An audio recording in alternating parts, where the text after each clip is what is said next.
Morning everyone, it's Mish from The Hungry Wanderlust. Today I'm going to show you how to make, mouthful. I don't know why I named these cookies so long. Chocolate chunk sesame Crunchem cookies.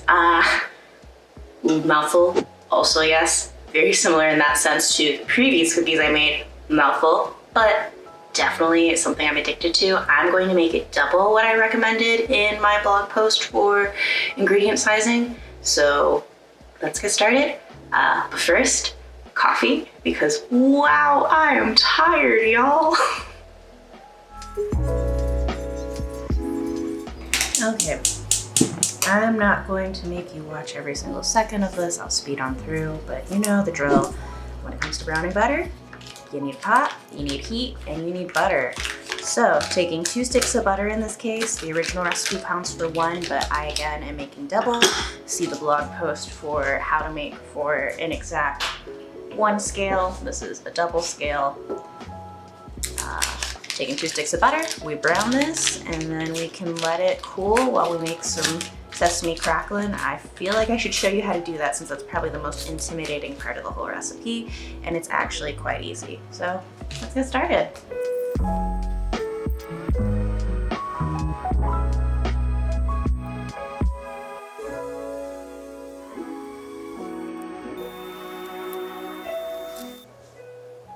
Okay, it's super foamy, but it's been about 10 minutes, which, yeah, took longer than I expected, but you know, I chose to do double the amount. It's usually about 7-ish minutes, but you can start to see underneath all this foam, the golden brown goodness. So I'm going to get to making the sesame crackling to make the Crunchems part, and I'll see you in another minute. Here we go. That's what I'll show you all later once it's cooler. Okay, so to prep for the Crunchems, you're going to want 1/2 cup of sugar. In this case, I do recommend white sugar since you are melting it down for, you know, it's different melting and caramel points to get it to what they call a hard crack, which, you know, I'm not really sure how that works when you add molasses in, so white sugar, please.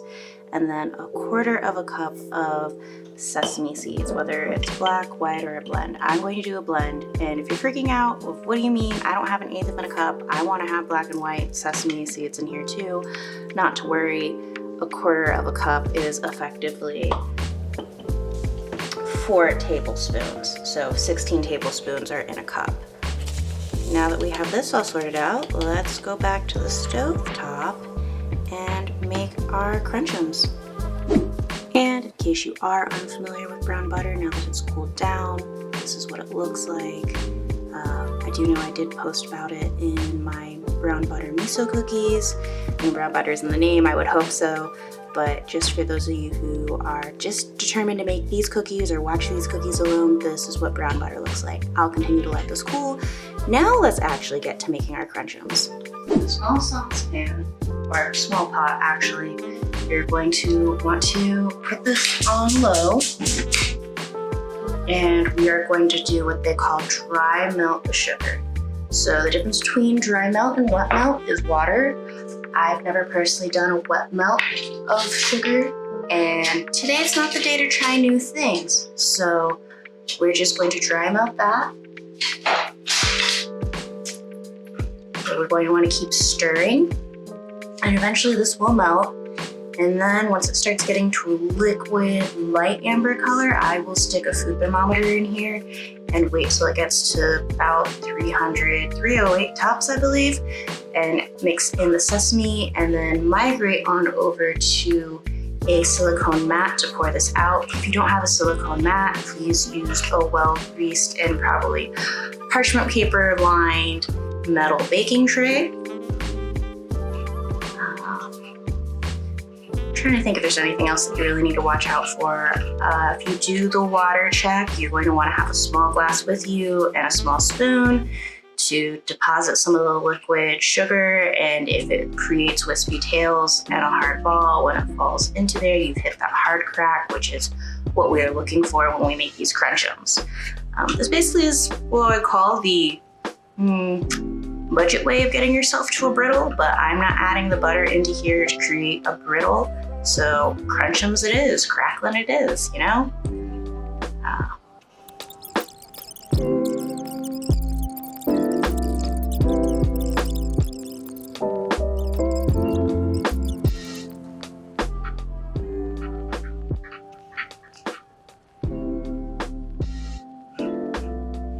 And the reason why you want to keep moving your sugar is because sugar can burn quite easily. So these cookies came about because one of my good friends is actually an outlier when it comes down to cookie preference. The rest of my friends prefer soft cookies. She is my darling unicorn who actually likes crunchy cookies. And, you know, to each their own, but also she has a little bit of a point. So I wanted to make some Crunchem cookies to embody the pros of texture, but still have that ooey gooey softness of a cookie because, like I said, she's an outlier and I like my cookies on the softer side too.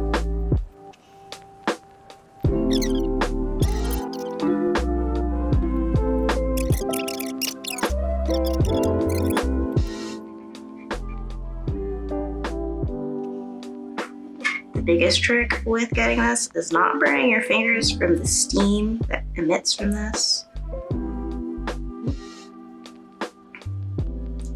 You can't really see because the zoom freaks out when I do this mixed with the steam, but we are about 240. I'm going to lower the heat just because I can tell that this is going quite quickly.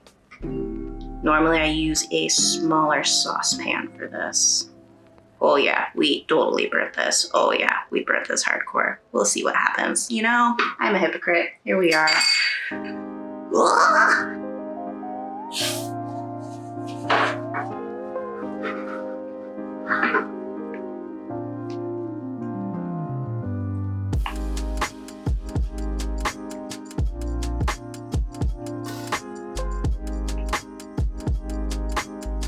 But you can see what it looks like once you integrate it together.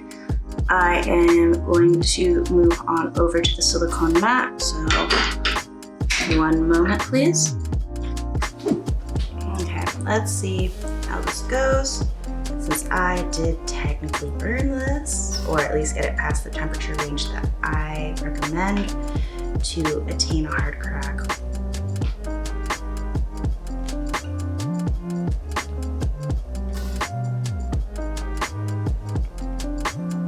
I just really do like though having the white and black sesame because, you know, the sugar as it warms up, it turns brown, and black sesame, while also delicious, doesn't really contrast against the brown.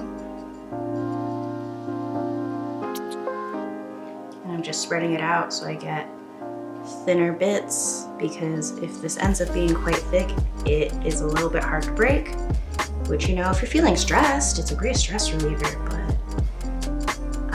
call me low energy today, so.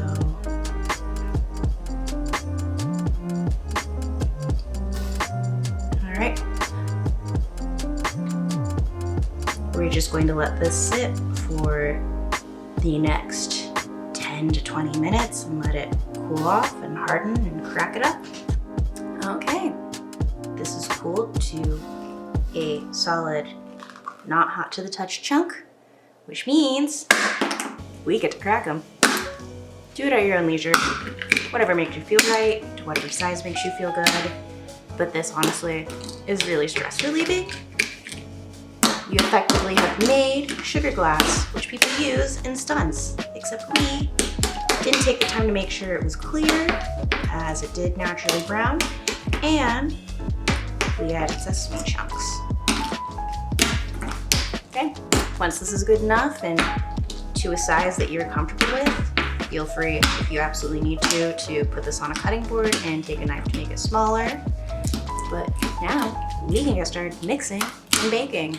See, we did all the hard parts. Now it's all super straightforward, super sugar cookie level hard. Let's go. Can't tell, we're trying something new with the angles here. So we have our sugar. You can use light brown sugar if you prefer.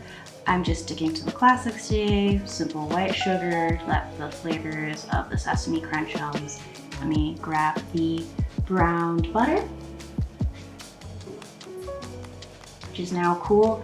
As you see, I didn't let it cool, maybe you can't see, I didn't let it cool down to its solid state, and that's fine because in this case, because there's so many inclusions into the cookie, I'm going to stick the batter in the fridge after everything's mixed together.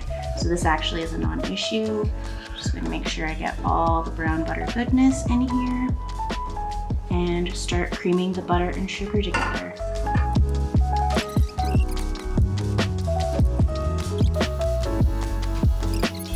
Fluffy like so, we can add our vanilla and sesame oil. Sesame oil.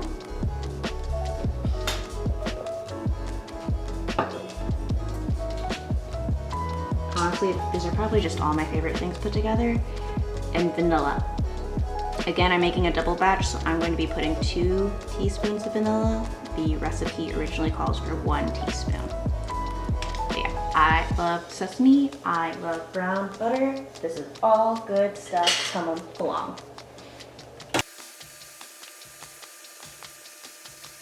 Put together, we add in our eggs.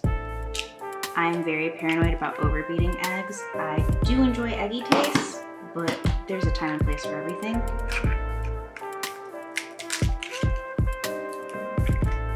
And we mix until fully incorporated. Once that's fully incorporated in, we can start adding in our dry ingredients in batches. Typically I like using about a quarter cup. Quarter cup has been secured. Let's get to it.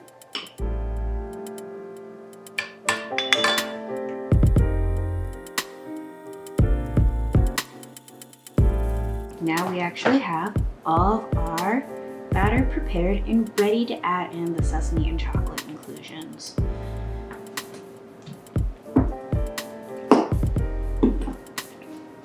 This is probably the messiest or maybe second messiest part of this. Debatably, when you add the dry ingredients to the wet like me, if you don't stop each time to add it, that can give you some kickback.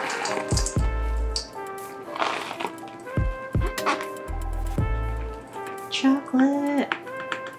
It's a chocolate chunk, so you know, these cookies are gonna be thick.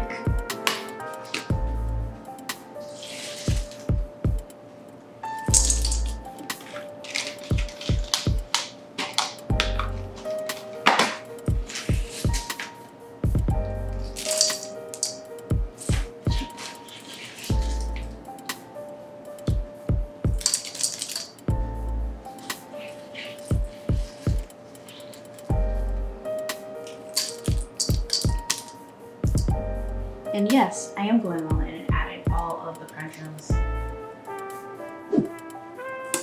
Oh yeah, this will be thick. Decently incorporated. So I'm going to move this whole entire bowl into the fridge for 30 minutes, just let the dough firm up. And while we do that, I will clean up a little bit over here as well as preheat the oven and prep the baking sheets. Okay, it's been about 30 minutes, so the dough is sufficiently chilled now. And it is time to form and bake for 9 to 12 minutes, depending on your preference.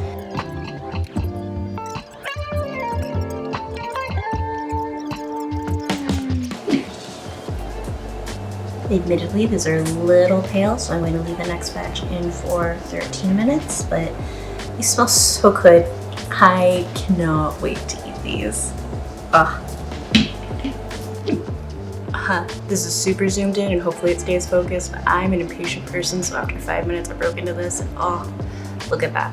You have your gooey bit here, you have your crunchy bit here, you get a little bit of the salt, you get the nuttiness from the sesame. I am hype. I'm going to continue baking the rest of these, same process as usual, but Mish is out. Stay hungry. Hope you enjoy. I freaking love these cookies. Till next time, bye.